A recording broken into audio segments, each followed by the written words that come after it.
오늘 우리에게 주시는 하나님 말씀은 구약성경 창세기 32장 24절에서 32절 말씀입니다.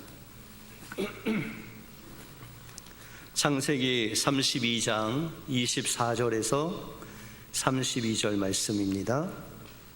야곱은 홀로 남았더니 어떤 사람이 날이 새도록 야곱과 씨름하다가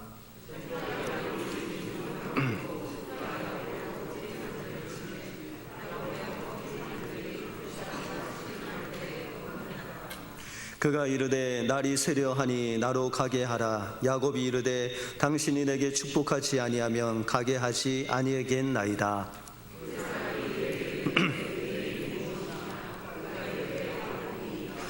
그가 이르되 내 이름을 다시는 야곱이라 부를 것이 아니요 이스라엘이라 부를 것이니 이는 내가 하나님과 및 사람들과 겨루어 이겼음이니라.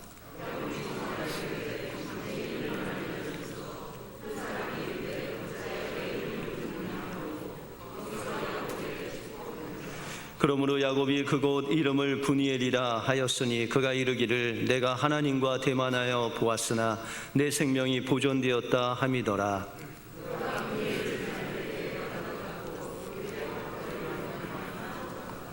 같이 읽겠습니다. 그 사람이 야곱의 허벅지 관절에 있는 둔부에 힘줄을 쳤으므로 이스라엘 사람이 지금까지 허벅지 관절에 있는 둔부의 힘줄을 먹지 아니하더라. 아멘. 우리 옆 사람들과 이렇게 인사하겠습니다. 하나님이 우리를 만나 주십니다. 오늘 예배를 통해서 하나님께서 여러분들 개인적으로 일일이 한 사람 한 사람 만나 주실 줄 믿습니다. 우리 인생에 있어서 인생의 전환점이 여러 곳이 있습니다. 여러분들의 인생의 전환점이 좀 있으신가요? 미국에 온 것도 인생의 전환점이고 또 여러분들이 결혼을 한 것도 인생의 전환점이고, 그죠? 인생의 전환점이 많이 있습니다. 그런데 우리에게 가장 우리가 자라면서 처음으로 찾아오는 그런 인생의 전환점이 있는데 그것이 바로 청소년들이 만나는 사춘기입니다. 여러분들 어르신들 얘기 들어보면 그때는 너무 배고프고 가난해서 사춘기를 지낼 시간이 없었다, 그런 이야기를 하시는 분들이 종종 있습니다. 그런데 요즘 그 청소년들은 이 사춘기가 되게 심하죠. 그래서 10대들의 질풍노도의 시기가 바로 이 사춘기입니다. 육신적으로는 많이 성장했는데 그냥 봐도 쟤 어른 같다라고 그렇게 생각하는데 그 마음의 생각, 마음의 감정, 마음의 지식, 경험, 이런 거는 어린아이하고 같아서 본인은 컸다고 생각하고 어른 대접을 받고 싶은데 사람들은 다 애 취급하는 그 시기가 바로 사춘기다라고 할 수 있다는 것이죠. 그래서 이 청소년들은 이 사춘기 때 상당히 갈등을 느낍니다. 자기가 어른도 아니고 애들도 아니고 그냥 중간에 있어서 늘 고민을 합니다. 그래서 나는 정말 누구인가부터 시작해서 나의 인생은 어떻게 살 것인가 라는 고민을 하는 그 시간이 바로 사춘기다라는 것이죠. 특별히 우리 2세들이 살고 있는 이 미국 땅에 특별히 아이들이 대학에 들어가면 정체성의 문제가 걸립니다. 나는 미국인인지 한국인인지, 분명히 비자를 보면 US 시티즌인데 이렇게 행동이나 말하는 것, 또 다른 사람들은 나를 미국 사람으로 보아주지 않을 때 갈등이 일어난다라는 것이죠. 그런데 이 사춘기 때 가장 아주 중요한 것은 질문을 하는 것입니다. 나는 누구인가? 나는 어떻게 살 것인가? 나는 대학에 가서 무슨 메이저를 가지고 내 인생을 어떻게 살 것인가를 고민하게 된다는 것이죠. 그렇게 고민하고 때로는 불면증에, 때로는 이렇게 좀 아이들하고 또 친구하고 싸우기도 하면서 그런 사춘기를 지나다 보면 어느샌가 그 아이들이 머리에 철이 들고 또한 자기의 인생의 목표가 분명해지는 그 사춘기를 지나가서 성숙한 사람으로 성장해 있다라는 것이죠. 여러분들, 우리 인생의 전환점이 사춘기라면 또한 우리의 신앙의 전환점도 있다라는 것이죠. 우리가 신앙생활을 하고 예수님을 믿고 10년, 20년, 30년 그 신앙생활을 해서 그냥 보기에는 직분자고, 보기에는 장로님이시고, 보기에는 권사님이시고, 보기에는 정말 연륜이 오래된 신앙인인데 내면으로는 아직 성숙하지 못했을 때 갈등이 온다는 것이죠. 난 정말 죽어서 천국에 갈 수 있을까? 정말 나와 주님이 함께 하신다고 했는데 나의 삶 속에서 나의 삶의 주인이 정말 하나님이신가? 라고 하는 그런 갈등들이 우리의 신앙생활 속에서 늘 있다는 것이죠. 교회 안에서는 정말 거룩한 하나님의 자녀다운데 밖에 나가서는 저 사람이 정말 교인인지 크리스찬인지 남크리스찬인지 알지 못하는 그런 상황 속에서 우리가 갈등을 할 때가 있다라는 것이죠.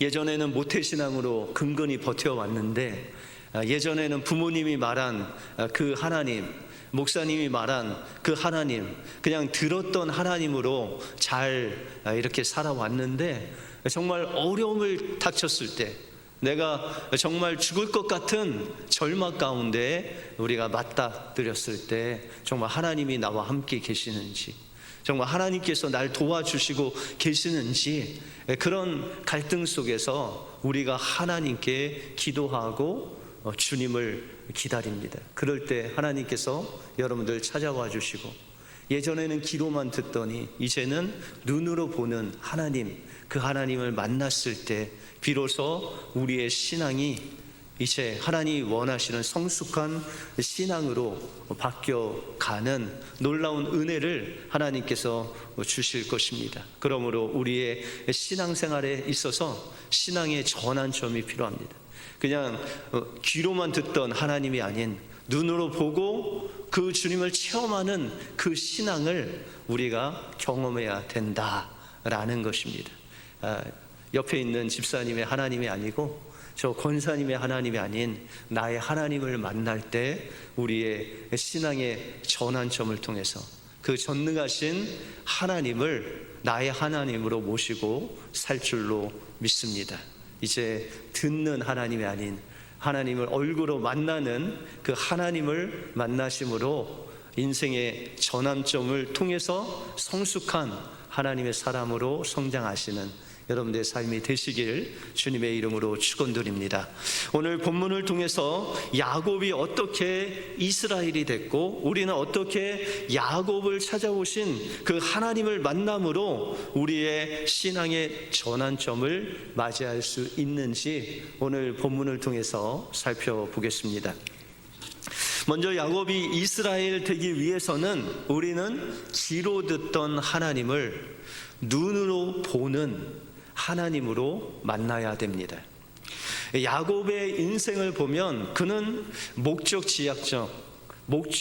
지향적인 그런 인생이었습니다. 다시 말해서 자신이 무엇인가 목적을 딱 설정하면 그것은 어떤 수단과 방법을 다해서 가져야 되는 그런 인생이 바로 야곱의 인생이었다라는 것이죠. 그래서 그가 첫 번째로 장자인 형이 가지고 있던 그 장자의 축복을 빼앗지 않습니까?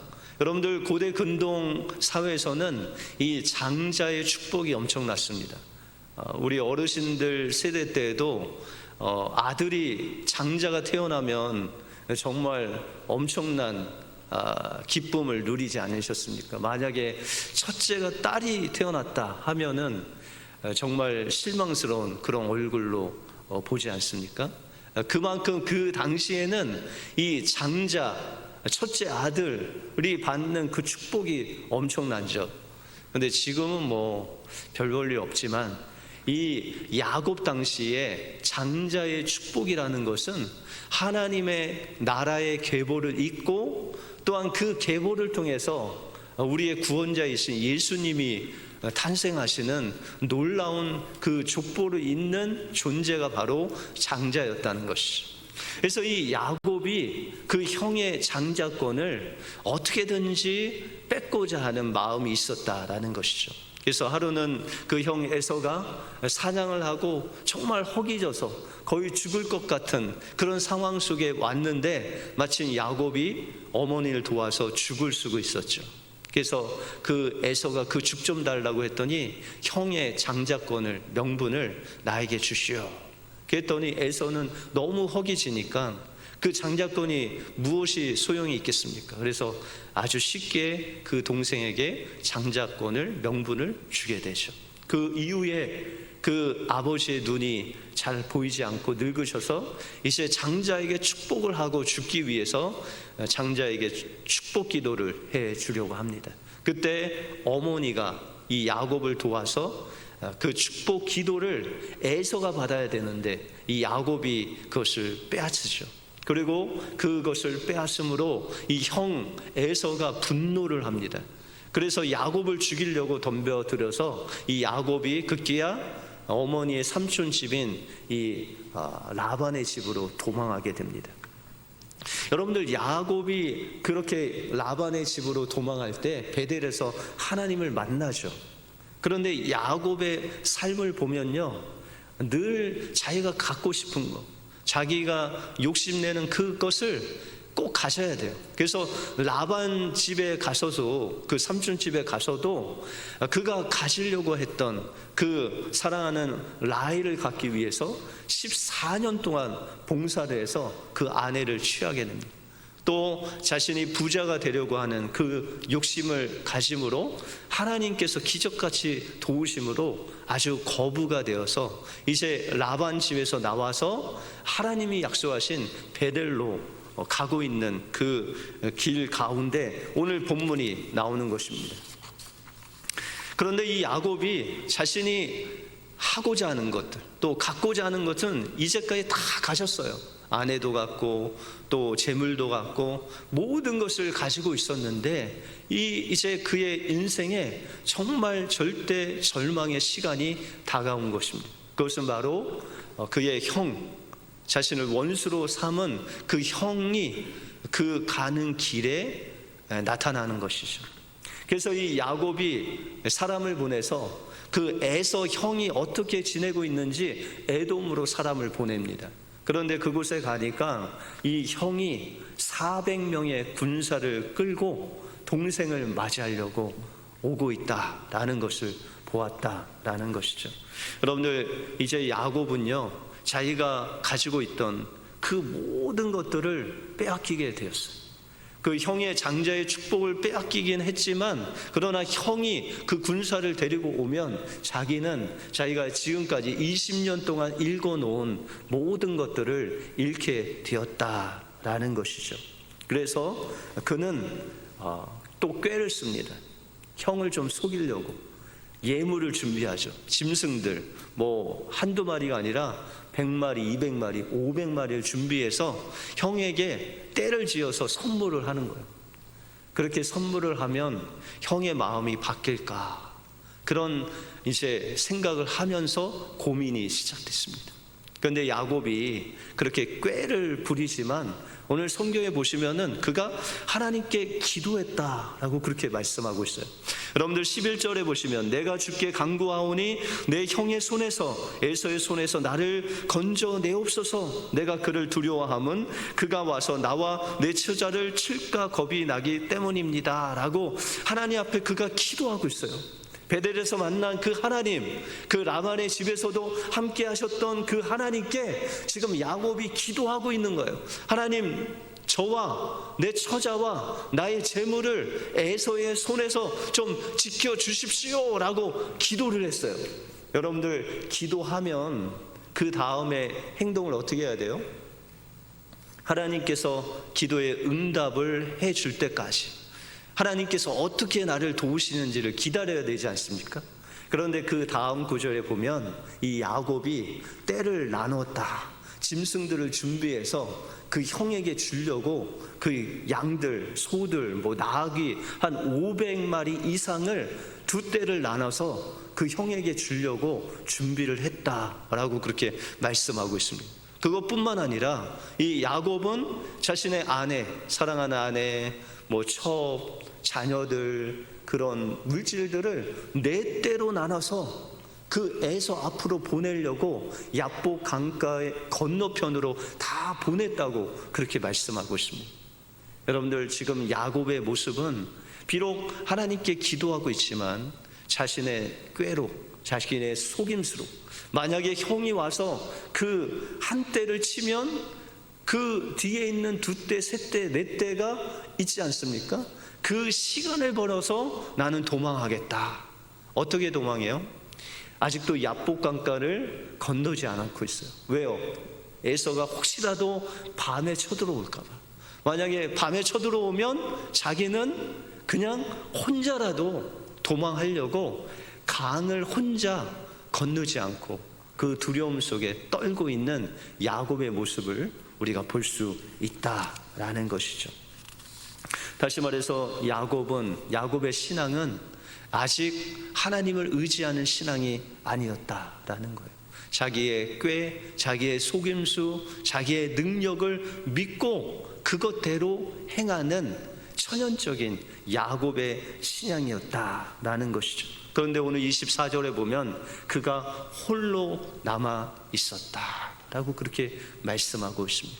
여러분들, 우리가 귀로 듣더만 그 하나님이 아닌 눈으로 만나는 그 하나님을 만나기 위해서는 이렇게 홀로 외롭게 두려움 속에서 있는 그 시간이 필요하다라는 것이죠. 다시 말해서 내 힘으로는, 내 능력으로는 도저히 할 수 없는 장벽에 부딪혔을 때 그제서야 이제 우리가 하나님을 눈으로 만나는, 보는 놀라운 신앙의 전환점이 가까이 왔다라는 것이죠. 그래서 하나님께서는 이렇게 자기 꾀로 무엇인가 이 절망적인 시간을 넘어가려고 하는 그 야곱을 홀로 내버려 두시지 아니하시고 이제 하나님께서 이 야곱을 찾아오십니다. 여러분들 24절에 보시면 어떤 사람이 날이 새도록 야곱과 씨름을 했다라고 그렇게 말씀하고 있습니다. 야곱이 봤을 때는 분명히 사람이었어요. 어떤 사람이 와서 그 야곱과 함께 씨름하는데 야곱은 어떤 생각을 했냐면 에서가 보낸 그런 사람인가? 나는 죽을 수 없다. 그래서 그 사람과 씨름하면서 그냥 싸웠어요. 그런데 알고 보니까 그분이 사람이 아니고 그를 여기까지 인도하신 하나님이셨죠. 여러분들, 성경에 보시면은 야곱과 이 천사가 싸워서 누가 이겼어요? 누가 이긴 것 같아요? 야곱이 이긴 것 같죠? 끝까지 안 놔줬잖아요. 그런데 25절에 보시면 자기가 야곱을 이기지 못함을 보고 그가 야곱의 허벅지 관절을 치매 야곱의 허벅지 관절이 그 사람과 씨름할 때 어긋났더라. 여러분들, 야곱과 이 천사가 싸웠는데 누가 이겼어요?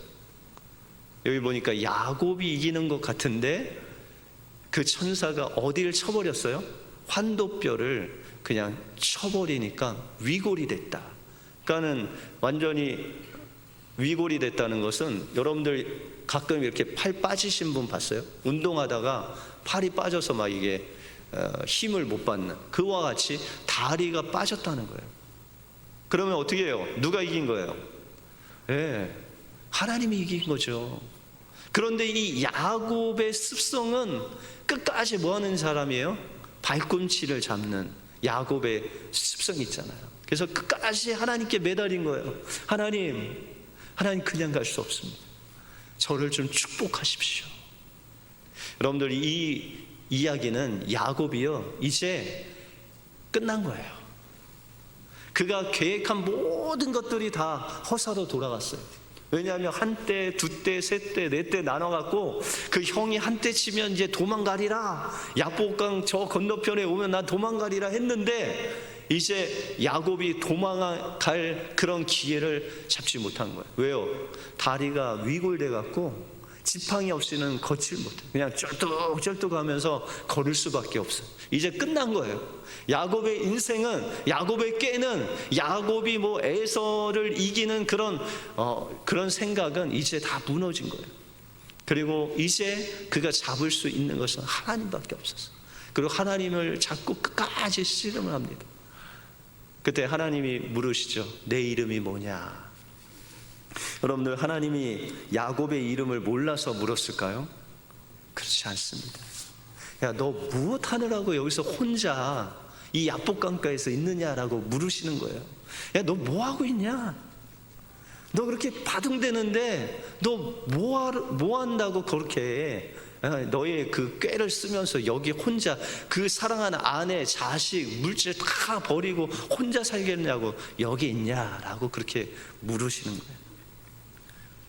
그래서 야곱이 그럼에도 불구하고 끝까지 하나님께, 하나님 저를 축복해 주십시오 라고 하니 하나님이 그에게 복을 주시는데, 이제부터 너는 야곱이 아니다. 다시 말해서 이제는 너의 꾀, 너의 속임수, 너희가 그냥 씨름해서 어떻게 하든지 너 욕심대로 네가 갖고 싶은 거 갖는 그런 인생이 아니라 이스라엘이 될 것이다. 여러분들, 이스라엘이라는 그 단어의 의미는 하나님과 같이 다스리는 자다, 하나님과 함께 왕노릇하는 자다라는 그런 뜻이에요. 이제 자신의 육신의 그 꾀와 욕심으로 사는 인생이 아니라 이제는 하나님의 다스림을 받고 하나님과 다스리는 그런 왕 같은 하나님의 사람이 되어서 사는 그런 인생이 될 것이다 라고 말씀해 주셨습니다. 이것이 바로 야곱의 신앙의 전환점이 된 거예요. 그 전에는 늘 하나님을 믿고 하나님의 기적을 체험하고 하나님으로 갑부가 되고 자기가 필요한 거 다 하나님께서 주셨음에도 불구하고 하나님과 함께하는 삶을 살지 못했던 야곱이 이제 자신의 것을 모두 다 잃을 그런 상황 속에서 자신의 힘으로는 정말 뭐 하나 할 수 없는 그런 상황 속에서도 이제 하나님께서 함께 하시는 이스라엘이 되었다라는 것입니다. 여러분들, 고린도후서 5장 17절에 보시면 그런즉 누구든지 그리스도 안에 있으면 새로운 피조물이라, 이전 것은 지나갔으니 보라 새 것이 되었다. 여러분들, 야곱이 이스라엘로 새 것으로 바뀐 거예요. 누구 안에서? 그리스도 안에서. 그가 십자가를 통과한 거예요.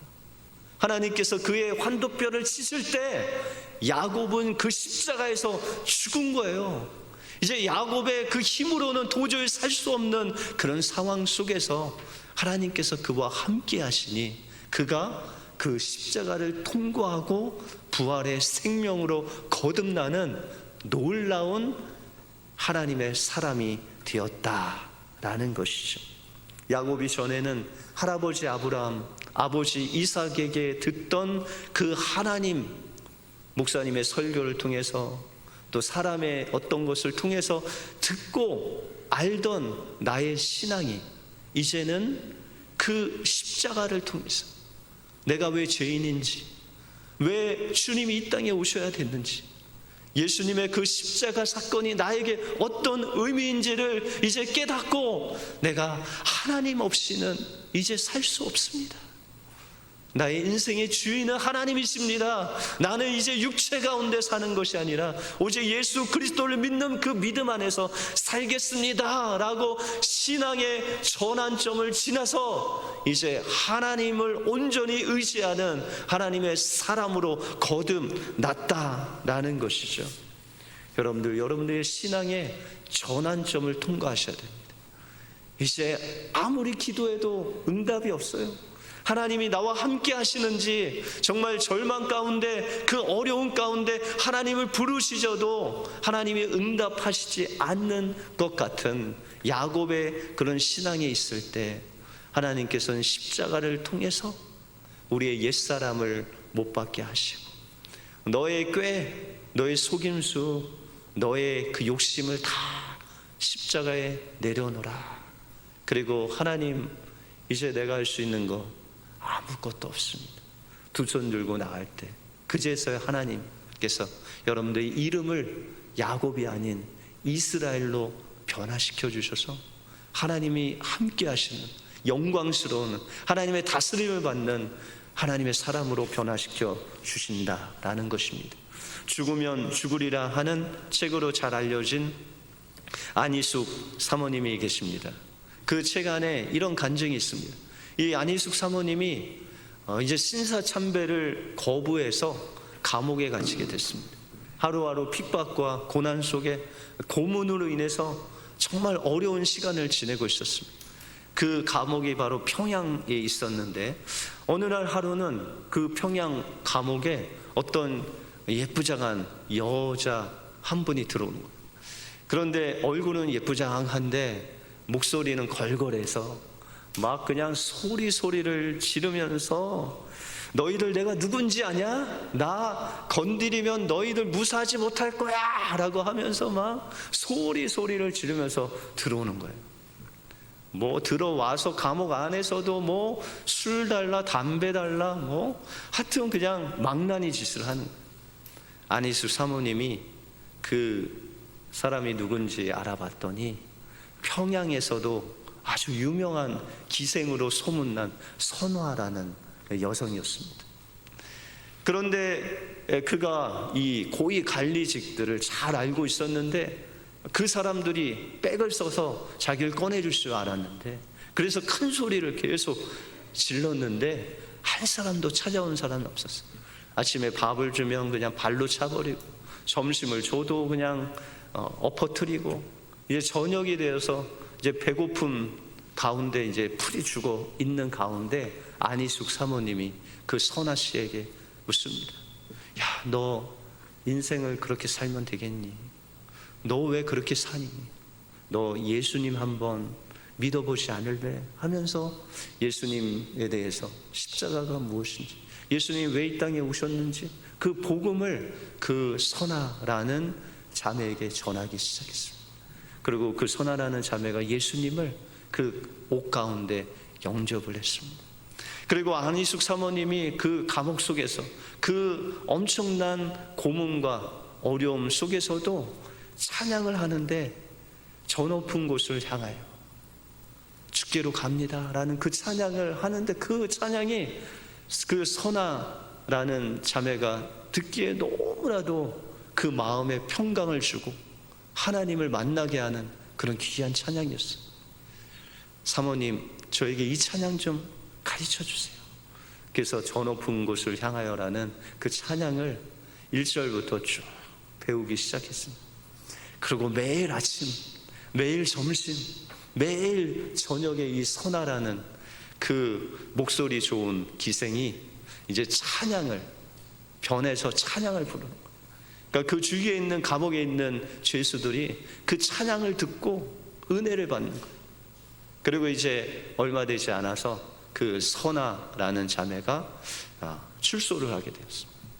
그런데 이 출소를 얼마 놔두지 않고 계속 눈물로 통곡을 하는 거예요. 그래서 안희숙 사모님이 그 선아 씨에게 왜 그렇게 통곡을 하냐라고 물었더니 사모님, 저에게는 현재의 남편이 있는데 현재의 남편의 전 부인과 자녀들이 있다는 거예요. 그런데 이 남편이 예전에 소학교 교사였고 그 전 부인도 소학교 교사였대요. 그래서 단란한 가정을 이루었는데 이 남편이 자기가 있던 그 주점에 와서 자기를 만난 이후에 그냥 눈이 뒤집어서 가정을 다 버리고 자기와 산다는 거예요. 그런데 자기가 그냥 돈을 물수도 쓰니까 그 돈을 대기 위해서 아편에 손을 대서 그 남편이 감옥에 있다는 거예요. 조금만 있으면 나오는데 이제 제가 감옥에 나가면은 그 남편과 다시는 살지 않을 것입니다.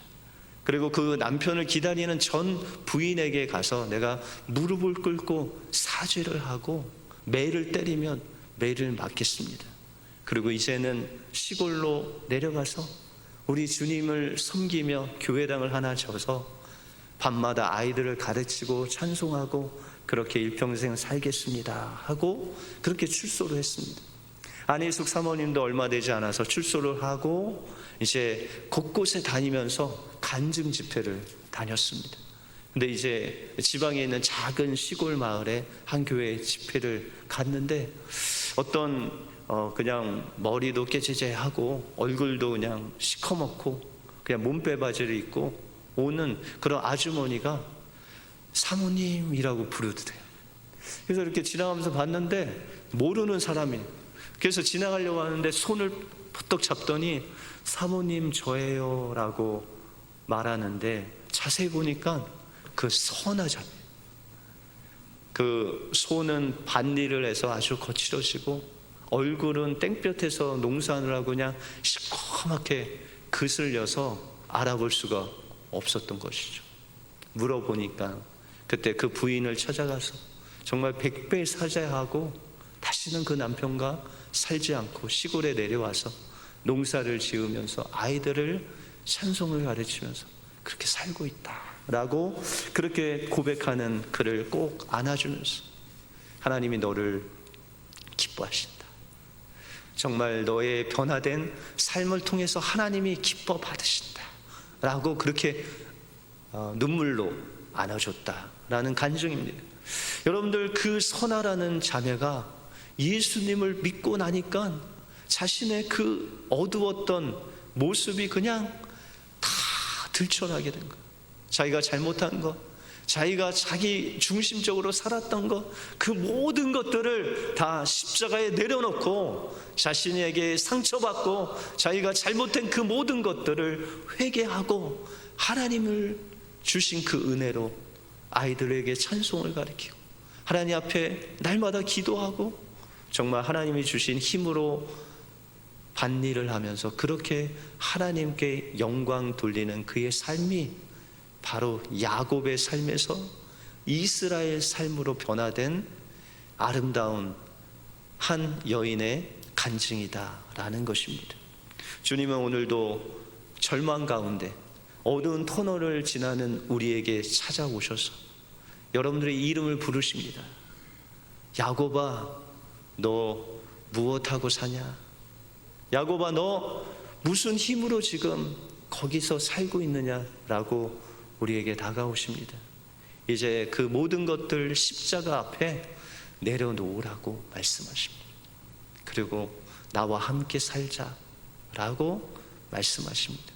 그 주님 앞에 그냥 귀로만 듣던 하나님이 아닌 이제 눈으로 보는 그 하나님을 만나 그분과 함께, 그분이 가는 곳마다, 그분이 인도하는 곳마다 여러분들이 가시고 그곳에서 하나님으로 기뻐하시고 누굴 보더라도 하나님의 얼굴을 보듯 그를 섬기고 사랑하심으로 야곱의 신앙이 아닌 이스라엘의 신앙으로 하나님과 승리하시는, 왕노릇하시는 여러분들의 삶이 되시길 주님의 이름으로 축원드립니다. 기도하겠습니다.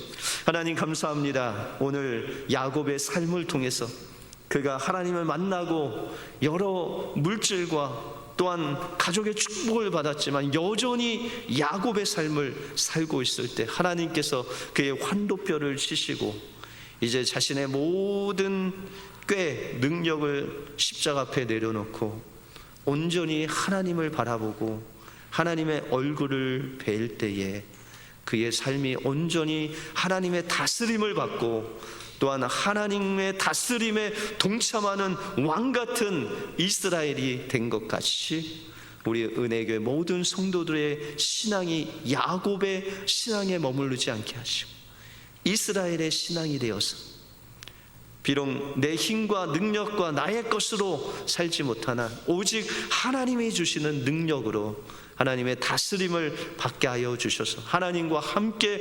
왕노릇하는 우리 은혜의 모든 성도들 되게 하여 주시옵소서. 모든 것 주님께 감사드리오며 예수 그리스도 이름으로 기도하옵나이다. 아멘.